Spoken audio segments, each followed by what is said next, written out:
நேந்திர பழத்துல ஸ்வீட் பண்ணலாம். இப்படி பழுத்த பழத்துல இது வேஸ்ட் பண்ண வேண்டாம். வாங்க பார்க்கலாம்.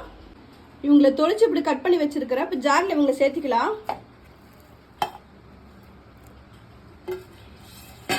ஏலக்காய் 2, ரவை, சர்க்கரை, பால்.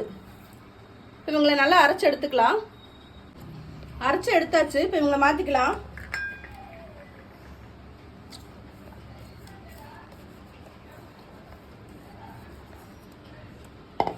இவங்களோட முட்டையை சேர்த்துக்கலாம்.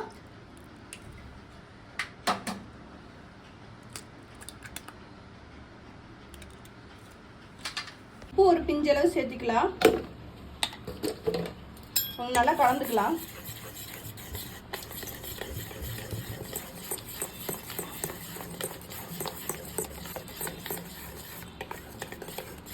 இப்போ நல்லா கலந்தாச்சு.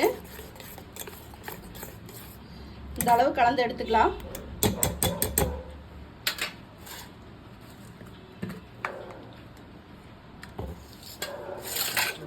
இவங்களை கலந்தாச்சு. ஒரு பாத்திரத்துல நெய் சேர்த்திக்கலாம்.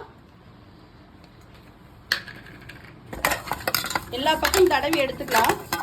அப்பதான் ஒட்டாம வரும். வெள்ளரி பிஞ்சு சேர்த்துக்கலாம்.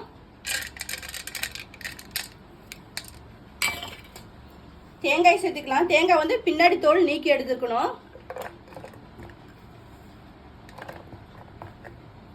இவங்களை சேர்த்துக்கலாம். 2 தட்டு தட்டிக்கலாம். இப்போ கரெக்டா வந்துருச்சு. தண்ணி சேர்த்துக்கலாம். இப்போ இதுக்குள்ள ஸ்டாண்ட் வச்சுக்கலாம். இப்போ இவங்களை வச்சு நல்லா வேக வைக்கலாம்.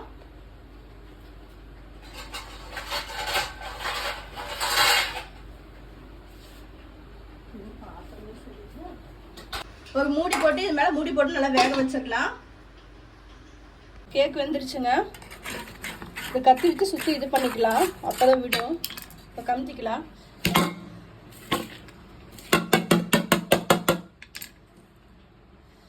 சூப்பரா வந்துருச்சுங்க கேக்கு. நமக்கு எந்த அளவுக்கு பீஸ் வேணுமோ அந்த அளவுக்கு கட் பண்ணிக்கலாம்.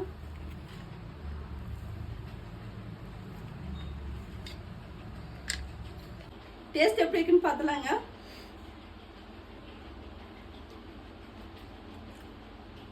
டேஸ்ட் ரொம்ப நல்லாவே இருக்குங்க. இதே போல நேந்திர பழம் இருந்துச்சுன்னா நீங்களும் வீட்டில் ட்ரை பண்ணி பாருங்க.